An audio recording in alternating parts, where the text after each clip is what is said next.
আজকে আমাদের ছত্তিশগড় ভ্রমণের ডে 4। আগের দিন আমরা এসে পৌঁছেছিলাম ধরওয়াডেরা হোমস্টেতে কাঙ্গেরবালি ন্যাশনাল পার্কের মধ্যে দুধমানাস গ্রামে। আজকে সকালবেলা পুরো কুয়াশা হয়েছিল আর খুবই ঠান্ডা ছিল, তো এর মধ্যে আমরা চটপট রেডি হয়ে নিলাম কারণ ব্রেকফাস্ট অলরেডি রেডি হয়ে গেছিল। কি খাচ্ছিস রে মা? ডাকলাম। আজকে আমরা এই আশেপাশেরই কয়েকটা জায়গায় ঘুরবো, তাড়াতাড়ি ব্রেকফাস্টটা খেয়ে নিলাম। ব্রেকফাস্টে চিড়ের পোলাও দিয়েছিল, যদিও এখানে তো চিড়ের পোলাও বলে না, এখানে তো পোহা বলে। খেতে খুবই ভালো ছিল। পোহাটা খেয়ে আমরা বেরিয়ে পড়লাম গাড়ি করে। সেই জঙ্গলের রাস্তা দিয়ে যাচ্ছি।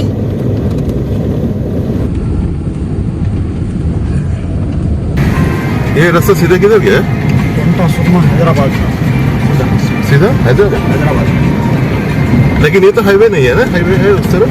हाईवे ये तो हाईवे नहीं है, इधर से क्या गाड़ी वाड़ी जाता है?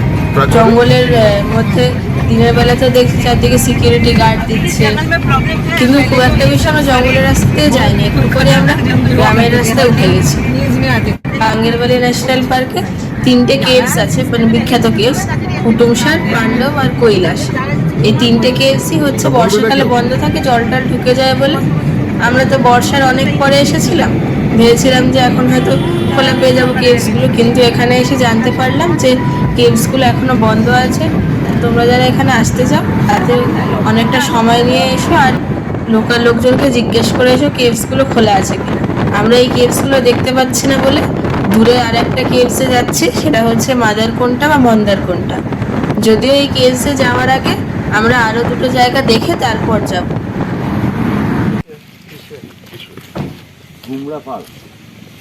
আমরা এখন আছি গুমরাপাল শিব মন্দিরে। এটাও রাস্তা দিয়ে পড়েছে। এটা খুবই ছোট্ট শিব মন্দির, একেবারে আশেপাশে সেরকম কিছুই নেই। এই মন্দিরটা হচ্ছে 11th সেঞ্চুরিতে কাকাটিয়া রাজাদের বানানো।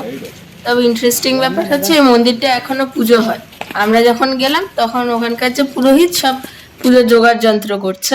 যাই হোক, এখানে বেশি সময় না কাটিয়ে আমরা পরের ডেস্টিনেশনের দিকে গেলাম, সেটা হচ্ছে তিরাতগড় ফলস। এটা হচ্ছে বাস্তারের বিখ্যাত ওয়াটারফলস। আমি তিরাতগড় ফলসের অনেক ছবি দেখেছি, কিন্তু সামনাসামনি দেখবো বলে খুব এক্সাইটেড। আগে যে রানী ডুডুমা দেখছিলাম সেটা হচ্ছে অ্যাপেটাইজার, এটা হচ্ছে স্টার্টার, আর চিত্রকূট হচ্ছে মেন ডিশ। এটা কি? তিরাতগড় ফলস, মুঙ্গাবহর নালা। রাস্তা থেকে বেশ খানিকটা নিচে নামতে হয় ফলসটার কাছে আসার জন্য। প্রায় 200টা মতো সিঁড়ি তো হবে, তার বেশিও হতে পারে। আর এটা কিন্তু কাঙ্গের নদী না, এটা হচ্ছে মুঙ্গাবহর নালা। এত বড় নদীকে কেন এখানে নালা বলে কে জানে। বিশাল বড় ওয়াটারফল, এটা পুরো নদীটা এরকম, এটা পুরো স্লেট পাথরের একটা বিশাল বড় টুকরো ছিল এই সাইডটা। জল এসে এটাকে কেটে কেটে এরকম পুরো স্টেপসে নেমে এসেছে জলটা। এখন বর্ষাকাল নেই বলে এরকম লাগে, কিন্তু বর্ষাকালে এই পুরো এলাকাটার উপর দিয়ে জল বয়। আমরা যেখানে দাঁড়িয়ে আছি এখান দিয়ে এই জায়গায়, এই এরিয়াটায় বীরপুল আছে জলের মধ্যে। এটা পুরো সিঁড়ির মতো, যেখানে ইচ্ছা বসা যায় হাঁপিয়ে গেলে।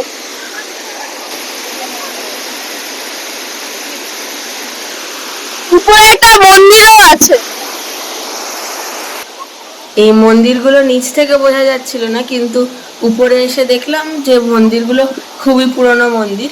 মন্দিরের ভিতর কোনো মূর্তি টূর্তি নেই ঠিকই, কিন্তু বাইরে অনেকগুলো মূর্তি এদিক ওদিক গাছতলায় বসিয়ে রাখা আছে।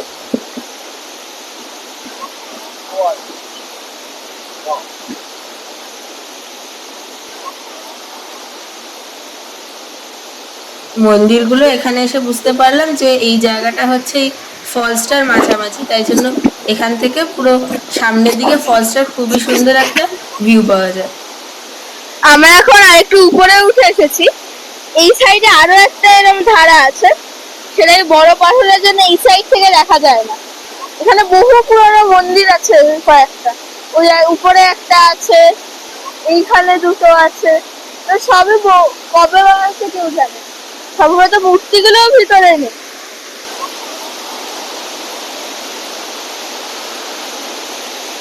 আমরা এখন এরকম একটা জায়গায় চলে এসেছি ওই মন্দিরগুলোর কাছেই এখান থেকে দারুণ ভিউ দেখা যাচ্ছে একদম সামনেটা। এই যেখানে যে বীরপুলটার কথা বলা ছিল সেটা হচ্ছে এই জায়গাটাতে আছে। এই মন্দিরের এখানে খুবই হনুমানের উৎপাত, আর এই মন্দিরের পাশ দিয়ে একটা সিঁড়ি নেমে গেছে, শুনলাম সেখান দিয়ে নাকি আরো নিচে নামা যায়। সিঁড়ি খুব একটা বেশি না, কিন্তু রাস্তাটা খুবই স্টিপ।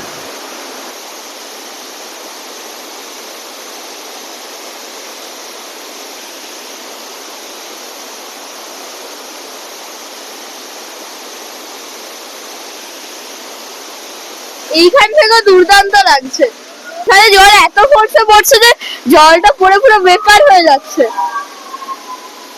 আর এখানে জলটা বেশ ঠান্ডা আছে, কিন্তু আজকে বেশ গরম। আর নিচে একটা মন্দিরও আছে, নিচের মন্দিরটা খুবই পুরনো মন্দির।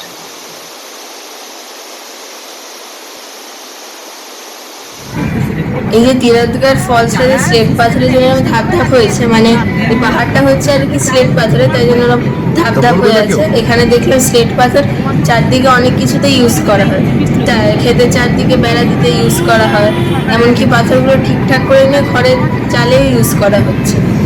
এবার আমরা যাচ্ছি মাদারকুন্ডা কেভস এর দিকে। রাস্তায় আরো একটা জিনিস চোখে পড়তে দাঁড়িয়ে পড়লাম। এখানে হচ্ছে ট্রাইবেলসের মেমোরিয়াল পিলার।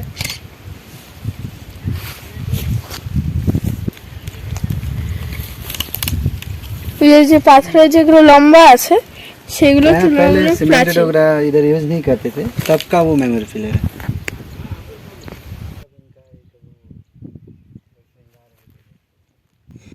এখানে মাঠ ভর্তি চোরকাটা ছিল, আমি খেয়ালই করিনি। ট্রাইবাল ব্যারিয়ার গ্রাউন্ড দেখতে এসে পুরো প্যান্টে হাঁটু অব্দি চোরকাটা ভরে গেছে, বের করতে এখন খুবই কষ্ট হচ্ছে। আমরা এখন মাদারকুন্ডা কেভসের দিকেই যাচ্ছি। আমাদের এরকম একটা রাস্তার ধারে ক্ষেতের মাঝে নামিয়ে দিয়েছে। এই ক্ষেতের মাঝে কোথায় গুহা কিছুই বুঝতে পারছিলাম না। আমরা ওয়েট করলাম যতক্ষণ একজন লোকাল গাইড এলো, তারপর আমরা জানতে পারলাম যে আমাদের বেশ কিছুটা হাঁটতে হবে, তারপরে গুহাটা আসবে আর কি। তো আমরা এরকম ক্ষেতের মধ্যে দিয়ে হাঁটতে লাগলাম। আমাদের একদিকে একটা ছোট নদী মতো ছিল, নদী না ঠিক শুকনো নালা আর কি। আমাদের আগে কয়েকজন ছিল, আমাদের পিছনেও কয়েকজন ছিল। এরকম ক্ষেতের মধ্যে দিয়ে বেশ খানিকটা হাঁটা হলো। এই শুকনো নদীটা ক্রস করলাম আমরা। আর এখানে আর একটা নদী ছিল, এখানে ইচ্ছে তো করছিল এখনই খানিকক্ষণ বসে রেস্ট নেওয়ার, কিন্তু আমরা প্ল্যান করলাম যে তারপর গুহা থেকে দেখে তারপর আমরা এখানে বসবো। এরপরের যে রাস্তাটা এটা একদম খাড়া রাস্তা, খাড়া আর পাথরের রাস্তা, খুবই অসুবিধা হচ্ছিল উঠতে। লাঠি নিয়ে কোনো রকমে ঠেলে ঠেলে উঠলাম। এরকম পাথরের রাস্তা অনেকটা, তারপর পাথর আর নেই, কিন্তু রাস্তা সেরকম খাড়াই আছে আর কি। আমরা কোনো রকমে অনেক টাইম নিয়ে নিয়ে উঠলাম। তারপর শেষে দেখলাম যে পাথরের রাফলি সিঁড়ি মতো করা আছে, তাও খুব একটা ভালো না, তাও ওগুলো হচ্ছে সহজে ওঠা যাচ্ছে এই সিঁড়িগুলোতে। তারপর আমরা এই জায়গাটায় চলে এলাম। এখানে ওই যে জালি দেওয়া জায়গাটা, ওটাই সবাই বলছে গুহার মুখ, ওখান দিয়ে ঢুকতে হবে। আপাতত আমরা গাইডদের ওয়েট করছি, গাইডরা এলে আমরা গুহায় ঢুকতে পারবো। এই গাইডরা এসেও পড়েছে। গুহার মধ্যে থেকে একটা সেফটি হেলমেট ছিল, সেটা বার করে সবাইকে দিচ্ছে পরার জন্য। আমি তো বুঝতে পারছিলাম না গুহার মধ্যে সেফটি হেলমেটের কি দরকার, কিন্তু গুহার মধ্যে ঢুকেই বুঝতে পারলাম দরকারটা। এই গুহার মুখটা খুবই ছোট, কিন্তু তারপর পুরোটা একদম খাড়াই নেমে গেছে, অনেকটা স্টিপ, আর নিচটা তো পাথরে পুরো। সাপোর্ট বা রেলিং বলতে শুধু একটা বাঁশকে লাগানো আছে এক সাইডে, সেটা ধরে ধরেই নামতে হচ্ছে। কোনো তাড়া নেই, কিন্তু ধীরে ধীরে অনেকটা খাড়াই নেমে এরকম একটা দাঁড়ানোর জায়গা, আবার অনেকটা নামা আছে। যাবে না, পোস্ত রুক যাও। আর নিচটা খুবই অন্ধকার। আমাদের গাইড আঙ্কেলের কাছে একটা বড় টর্চ ছিল, সেই টর্চের আলোতে আমরা চারদিক দেখছিলাম, বাকি আমাদের মোবাইলের ক্যামেরা অন ছিল। এই নিচটা এরকম মোটামুটি রাস্তা বলতেই পাথরের ফাঁক দিয়ে গলে, এই পাথরের ফাঁক দিয়ে গাইড আঙ্কেলই দেখিয়ে দিচ্ছিল আমাদের আলো টালো দিয়ে, আর আমরা চারদিক দেখছিলাম আমাদের ফোনের আলো দিয়ে। খুবই উঁচু নিচু গুহাটা আর কি, কিন্তু খুবই মজার। এই বাবা পাথর কি এরকম করেছে, কেউ পায়নি জল। এখনো জলে যে limestone যে জায়গাগুলো পেয়েছি সেখানে সবই দাঁড়াতে পারছি। আর মনে হচ্ছে এমনও জায়গা আসবে যেখানে আর দাঁড়াতেই পারবো না, শুয়ে বসে যেতে হবে, ক্রলিং করেও যেতে হতে পারে। তুমি আঙ্কেলের সাথে যাও, বাপরে ধরে ধরে যাও, ধরে ধরে যাও।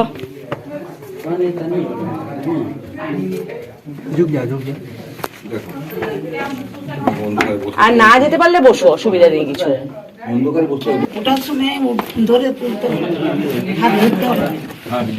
হাত ধরো, এত লোক আছে হয়ে। এখানে মাথা নিচু করে এসো। দাঁড়াও আমি আলো দেখাচ্ছি।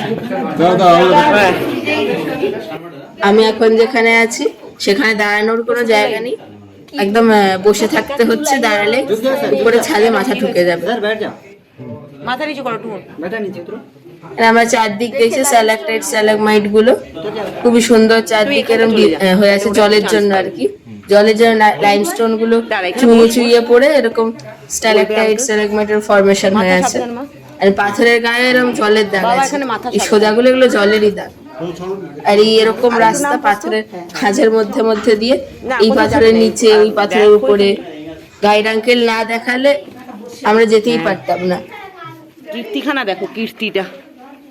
আর এইখানে আমি বুঝতে পারলাম এই হেলমেট গুলো দরকার কি, উপরে ছাদে যে স্ট্যালাগমাইট গুলো আছে সেগুলো যদি মাথায় ঠুকে যায় তাহলে কিন্তু মাথা ফেটে যেতে পারে বা মাথা ছড়ে যেতে পারে, তাই জন্য এই সেফটি হেলমেট গুলো ইউজ করা হচ্ছে।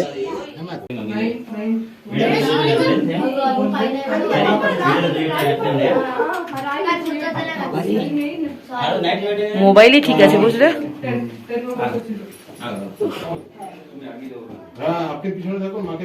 মাঝখানে দিয়ে দাও মাকে।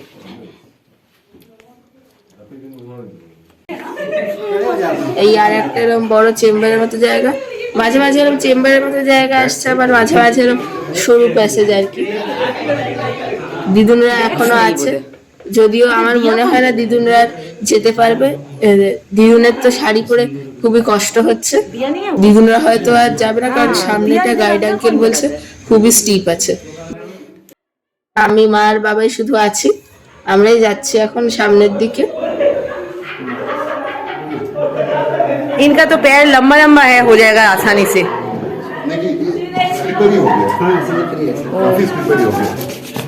माटी तो ना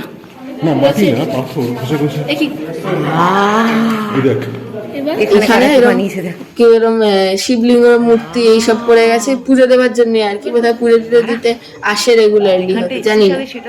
এই প্রদীপও ওরাই জ্বালিয়েছে বোধহয়।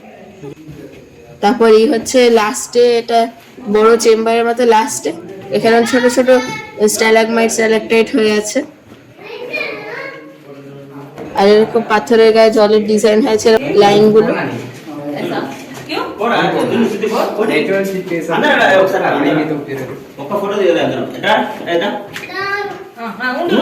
এরপর আর যেতে দেয় না, কারণ এরপরের পার্টটা বোধহয় খুবই রিস্কি নর্মালি যাওয়ার জন্য, তো এটাই লাস্ট। এরপর আমাদের ঘুরে চলে আসতে হবে। আর একটা ব্যাপার, গুহার মধ্যে প্রচন্ড গরম ছিল, আমরা সবাই দরদর করে ঘামছিলাম, জামা কাপড় সব ভিজে গেছিল, এমনকি রুমাল যেটাকে ঘাম মুছছিলাম রুমালটাও খানিকক্ষণ পর পুরো চুপচুপে ভিজে গেছিল। আমরা এবার গুহার বাইরে বেরিয়ে এসেছি, এখানে এই নদীটা আছে, এখানে হাওয়া টাওয়া দিচ্ছে বেশ ঠান্ডা ঠান্ডা। এখানে আমি খানিকক্ষণ জলে খেললাম আর কি, হাত টাত ধুলাম, প্রচন্ড ঘেমেছিলাম, তারপরে জল রেস্ট নিতে ভালোই লাগছিল।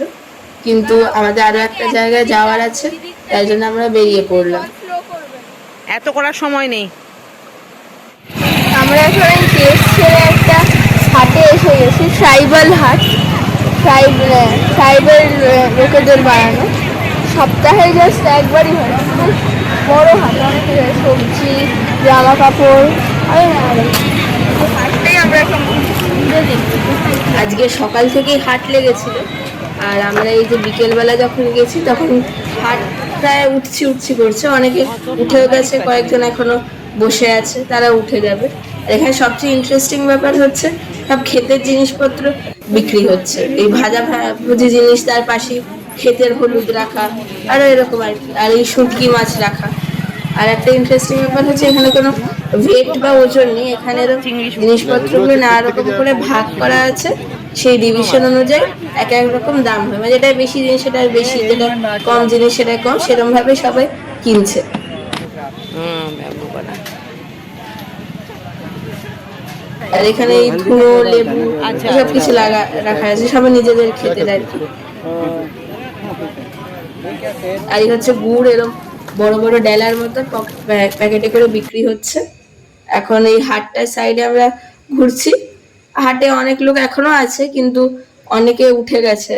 আর এই আমরা একটা মিষ্টি কিনলাম, লাড্ডু মতো, চালের আটায় তৈরি, হ্যাঁ একটু টেস্ট কর সব। বেশ ইউনিক খেতে আর কি, ভালোই খেতে বেশ। হ্যাঁ গুড় এটা আমাদের দোকানটা থেকেই কিনলাম। বেরিয়ে পড়েছে আমরা হাট থেকে, হোমস্টের দিকে যাচ্ছি।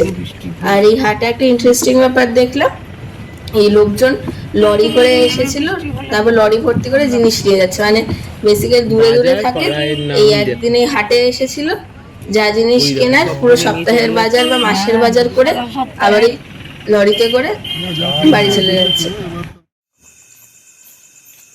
এটা হচ্ছে রাত্রিবেলা আমাদের ধুলুবাড়ির খাবার। আজকে এই তথারী শাল পাতার থালায় বাটিতে হলো, কিন্তু আজকে মেনুটা একটু আলাদা ছিল, ভাত, ডাল, তরকারি আর ডিমের ঝোল। তাও খাবারটা খুবই ভালো ছিল, আর আগের দিনের মতো ওরকম নিচে বসে, আর সাথে পাঁপড় আর স্যালাডও ছিল। এই দিয়ে আমরা রাত্রের খাবার শেষ করলাম। লাইটারে এক হাতে ভিডিও।